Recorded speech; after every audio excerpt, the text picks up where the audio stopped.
और चलिए इस वक्त की बड़ी खबर आपको बता दें कि इसरो आज फिर एक रॉकेट को लॉन्च करने जा रहा है और यह तारीखी मौका है। इसरो का सबसे बड़ा रॉकेट कुछ देर में लॉन्च होने वाला है और यह तस्वीरें इस वक्त हम आपको इसरो से ही दिखा रहे हैं, जहां पर LVM-3 रॉकेट एक साथ खला में 36 सैटेलाइट्स ले जा सकता है। तो सीधी तस्वीरें, काउंटडाउन शुरू हो चुका है। 36 सेकंड, 35 सेकंड और बचे और इसके बाद एक तारीख रकम होगी। इसरो का सबसे बड़ा रॉकेट बस अब से चंद सेकंड्स में लॉन्च होगा। LVM-3 रॉकेट जो कि एक साथ खला में 36 सैटेलाइट्स ले जा सकता है। तो काउंटडाउन शुरू हो चुका है और लॉन्चिंग होने ही वाली है। ये सीधी तस्वीरें हम आपको इसरो के लॉन्चिंग पैड से दिखा रहे हैं, जहां पर LVM-3 रॉकेट की ये लॉन्चिंग हम आपको सुनवाते भी हैं। जी 2 1 0 plus 5 seconds. Lift off normal. Here we have a majestic lift-off, 640 tons of powerhouse steering through the sky. Magnificent sight indeed. जी हाँ, सफलतापूर्ण उत्थापन LVM-3 प्रमोचन यान का आकाश में गर्जना करता हुआ यह सबसे भारी रॉकेट है इसरो का। First stage performance normal. Here from the mission control center we can feel the vibrations of the launch.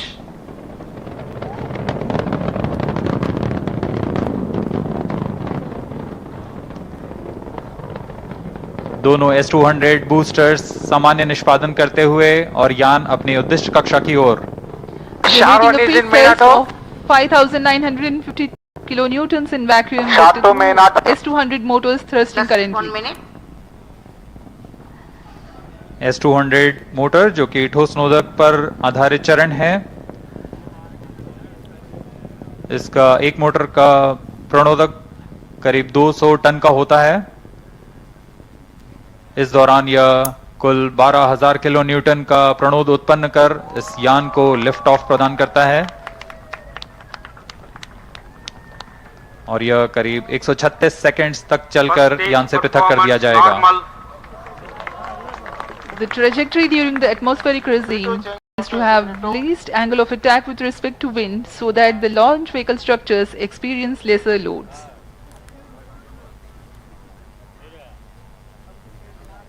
The S-200s are 26 meters long and 3.2 meters in diameter, carrying 202.6 tons of propellant. अब core चरण L110 चरण का प्रज्वलन शुरू हो चुका है।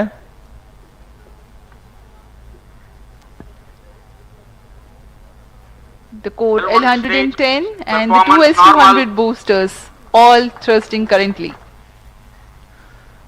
अब कुछ ही सेकंड्स में हम देखेंगे S-200 का पृथक्करण। 200 stages are separated. जी हाँ, S-200 बूस्टर्स को सेपरेट कर दिया गया है तथा L110 या चरण प्रज्वलित है और यान को उद्दिष्ट कक्षा की ओर ले जा रहा है।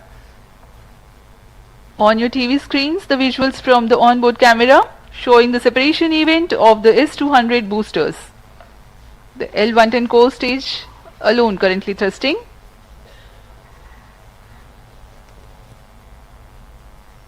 S-200 बूस्टर्स को जेटिसनिंग मोटर का प्रयोग कर बड़ी सावधानी से यान से अलग कर दिया जाता है। L110 जो कि तरल नोदक पर आधारित चरण है, वर्तमान में प्रज्वलित है। Payload fairing separated. Fluke guidance initiated. Shar, Bangalore and Trivandrum ground stations are currently tracking and the two major flight events have been completed. The separation of payload fairing and the initiation of closed loop guidance. यान की ऊंचाई 142 kilometre. अब यह वातावरण से बाहर जा चुका है, इसलिए ऊष्मा कवच को पृथक कर दिया गया है। यान पूरी तरह सामान्य निष्पादन करता हुआ अब यान क्लोज लूप गाइडेंस के अंतर्गत है, यानी सेंसर्स की मदद से वह स्वयं का दिशा निर्धारण कर रहा है। Current altitude 163 kilometers.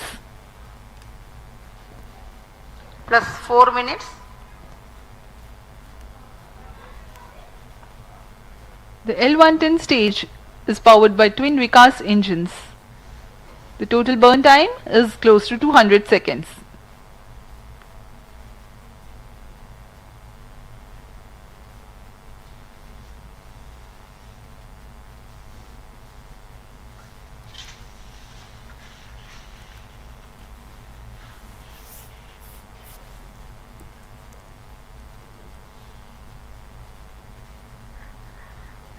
यान पूर्णतः अपेक्षित पथ को अनुकरण करता हुआ जा रहा है।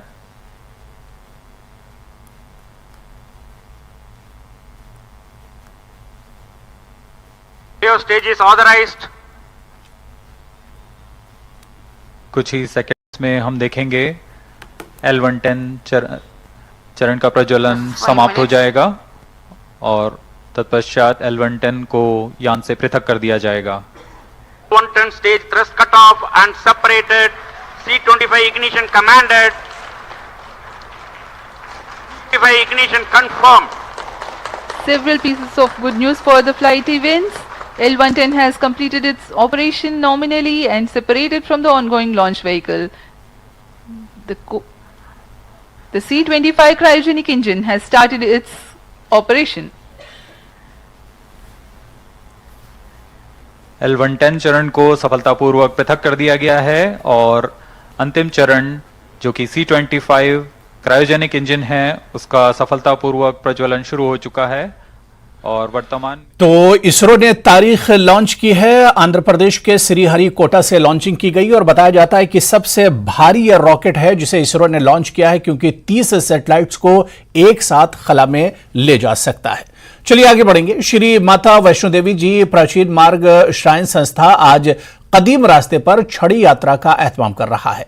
छड़ी यात्रा नगरोटा के कौलकुंडी मंदिर से अब से कुछ देर बाद शुरू होगी और जगदम्बा माता खीर भवानी मंदिर के तारीखी रास्ते से गुजरेगी। और चलिए इस छड़ी मुबारक यात्रा पर हमारे साथ बातचीत करने के लिए हमारे सहयोगी जम्मू से राजन वैद हमारे साथ जुड़े हुए हैं। राजन, पारंपरिक और बहुत हिस्टोरिक ये छड़ी यात्रा है, कितनी देर में छड़ी यात्रा शुरू होगी और किस तरह का माहौल है, कितना उत्साह है श्रद्धालुओं में इस यात्रा को लेकर? जी अबू, मैं आपको बता दूं कि इस वक्त मैं कूल कंडोली माता के मंदिर में मौजूद हूं। ये मंदिर का अपना एक इतिहास है, ट्रेडिशनल रूट को रिवाइव करने की कोशिश है। यहाँ पे जो पुराना रूट होता था, प्राचीन रूट, उसी को रिवाइव किया जाएगा। जो ये छड़ी यात्रा है तमाम उन रूट से निकलेगी जो प्राचीन समय पे जब लोग यात्रा पे जाते थे उसी रूट से जाते थे। चाहे वो देवा माई का जो मंदिर है, खीर भवानी का आपने मंदिर की बात की, वो तमाम जो रूट्स हैं उनको रिवाइव करने की कोशिश है। मेरे साथ आप देख सकते हैं टूरिज्म विभाग के साथ साथ तमाम वो लोग मौजूद हैं जो इस छड़ी यात्रा के साथ जाएंगे और इस कोल कुंडोली माता को पहला दर्शन भी माना जाता है माता वैष्णो देवी का। और इस यहीं से होकर सबसे पहले यहीं पे दर्शन करके श्रद्धालु जो हैं वो माता वैष्णो देवी की तरफ जाते थे। तो आज भी वो जो ट्रेडिशन है वो चल रहा है। हमारे साथ कई ऐसे लोग हैं, उनसे भी हम बात करेंगे कि किस तरह से इसको रिवाइव किया जाएगा। हमारे साथ टूरिज्म विभाग के सीनियर ऑफिसर मौजूद हैं। सुनैना जी, ये जो कोशिश है ट्रेडिशनल रूट को वापस रिवाइव करने की, ये क्या पहली दफा ये कोशिश की जा रही है? जी, सबसे पहले तो चैत्र नवरात्रों की सबको बहुत बहुत मुबारकबाद। और J&K टूरिज्म डिपार्टमेंट की तरफ से ये एक इनिशिएटिव लिया जा रहा है कि जो हमारा प्राचीन मार्ग है, जैसे आप जानते हैं कि कोल कंडोली माता जो है वो माता वैष्णो देवी जी के दर्शन का जो पहला पड़ाव है और यहाँ से होते हुए जिस तरीके से पहले लोग यात्रा करते थे, पद यात्रा भी करते थे, तो उसी को रिवाइव करने के लिए ताकि जो हमारी ये जनरेशन है इसको भी पता चल सके कि जो प्राचीन मार्ग था वो कौन सा था। तो ये J&K टूरिज्म डिपार्टमेंट ने इनिशिएटिव लिया है। थोड़ा विस्तार में बताना चाहूंगी कि कोल कंडोली, जैसे आज ये जोत जो है ये यहाँ से जाएगी और पूरा एक यात्रा यहाँ से निकलेगी जिसमें कि कोल कंडोली माता यहाँ से निकलते हुए उसके बाद जगदम्बा मंदिर, जगती से होते हुए, पंगाली से होते हुए जहाँ शिव जी के मंदिर हैं, उसके बाद आपको बमियाल में महालक्ष्मी मंदिर है और महालक्ष्मी मंदिर से होते होते छपानू में ओली माता का मंदिर है। तो वहां तक ये हमारी यात्रा जब जाएगी और आगे आपको पता है देवा माई जो है वहां से हमारी आगे माता वैष्णो देवी जी की यात्रा निकलती है। तो ये एक हमारी कोशिश है कि आज सब हमारी जितनी जनरेशन है, हमारे जितने लोग हैं, हमारे जितने टूरिस्ट्स हैं, उनको पता चल सके कि ये प्राचीन मार्ग जो है उसकी जो महत्व है उसका वो क्या है। तो यही कोशिश टूरिज्म डिपार्टमेंट कोशिश एक आपकी ये भी कोशिश है कि जो पिलग्रिमेज सर्किट है उसको तैयार किया जाए, चाहे वो बावे वाली माता है, मोह माया माता है, कोल कंडोली माता है, क्या उस सर्किट पे भी काम हो रहा है? बिल्कुल, मैं आपको ये बताना चाहूंगी कि हमने बहुत खूबसूरती से कुछ पिलग्रिमेज सर्किट्स जो है वो तैयार किए हैं, जिसमें नाम दिए गए हैं शिव शक्ति सर्किट, रुद्र सर्किट, और इस पे अभी काम चल रहा है टूरिज्म डिपार्टमेंट की तरफ से। और बहुत जल्द लोगों को जो है इन सर्किट्स के बारे में अच्छी जानकारी होगी और उसके साथ साथ एक फोकस किया जा रहा है कि इन सर्किट्स पे होलिस्टिक डेवलपमेंट की जाए ताकि जितने भी हमारे पिलग्रिम्स आते हैं उनको किसी भी तरीके की असुविधा ना हो। और कोशिश यही रहेगी कि ये जो हमारे जितनी भी हमारी ऐसे स्थान हैं वो हमारे इन पिलग्रिमेज सर्किट्स में कवर हो और जब भी यात्री यहाँ पर आते हैं माता वैष्णो देवी जी के दर्शन करने के लिए उनको अच्छी तरीके से ज्ञात हो हमारी वेबसाइट के द्वारा, कि वो उनको पता हो कि हम कहाँ कहाँ जो है अपना रूट प्लान बनाना है। और उसके साथ साथ जो और भी हमारी टूरिस्ट डेस्टिनेशंस हैं, टूरिज्म डिपार्टमेंट की कोशिश की जा रही है कि जितने हमारे जम्मू डिवीजन के या कश्मीर डिवीजन के जो भी स्थान हैं उनको अच्छे तरीके से जो है वो शोकेस किया जाए। जिस तरह से यहाँ पे श्रद्धालुओं की जो काफी संख्या बढ़ी है, आप बताएं, आप इस छड़ी यात्रा के साथ जाएंगे, कितना अहम बन जाता है ये इस वक्त जो ट्रेडिशनल रूट है, प्राचीन रूट है, उनको रिवाइव करना? बहुत अच्छा लगता है कि हर साल की तरह नवरात्रों में जो छड़ी जाती है वो माँ भगवती की कृपा से यहाँ से जोत जाती है और खंड जोत जहाँ से जगा के माँ भगवती की यात्रा, शुभ यात्रा निकाली जाती है। माँ वैष्णो देवी पहला दर्शन कोल कुंडोली से और रास्ते में होते हुए माँ देवा माई के मंदिर तक जाती है। तो ये मेन पुजारी जो है वो भी हैं, आप क्या कहेंगे छड़ी यात्रा को लेकर? छड़ी यात्रा से लेके के 1998 से जहां से यात्रा चल रही है, सब तो बिल्कुल राजन, ये ऐतिहासिक यात्रा है जो अब से कुछ देर में एक तरह से शुरू होगी और इसके बारे में तमाम जानकारी और वहां पर जो श्रद्धालु पहुंचे हुए और इंतजामिया के जो लोग पहुंचे हुए उनसे आपने बातचीत की। जैसे ही यात्रा शुरू होगी आपके पास दोबारा आएंगे। बहुत बहुत शुक्रिया हमारे साथ इस खबर पर जुड़ने के लिए। चलिए ब्रेक के बाद आगे बढ़ेंगे। राहुल गांधी की पार्लियामेंट की रुकनीत मंसूख होने के खिलाफ आज जम्मू में कांग्रेस सत्याग्रह करने जा रही है। कांग्रेस लीडर और कारकुन पार्टी ऑफिस के अहाते में सत्याग्रह करेंगे। तो लगातार एक तरह से नाराजगी कांग्रेस में है और यही वजह है कि लगातार कांग्रेस के जो कारकुन हैं और जो लीडर हैं वो लगातार प्रोटेस्ट कर रहे हैं और आज जम्मू में कांग्रेस सत्याग्रह करने जा रही है, जिसमें कांग्रेस लीडर और कारकुन पार्टी ऑफिस के अहाते में ये एहतजाज करेंगे। गोस्वामी श्री गुरु नाबादास जी महाराज का 450वां प्रकाश उत्सव आज जम्मू में मनाया जा रहा है। एलजी मनोज सिन्हा और एमपी जुगल किशोर के अलावा दीगर प्रकाश उत्सव में शिरकत करेंगे।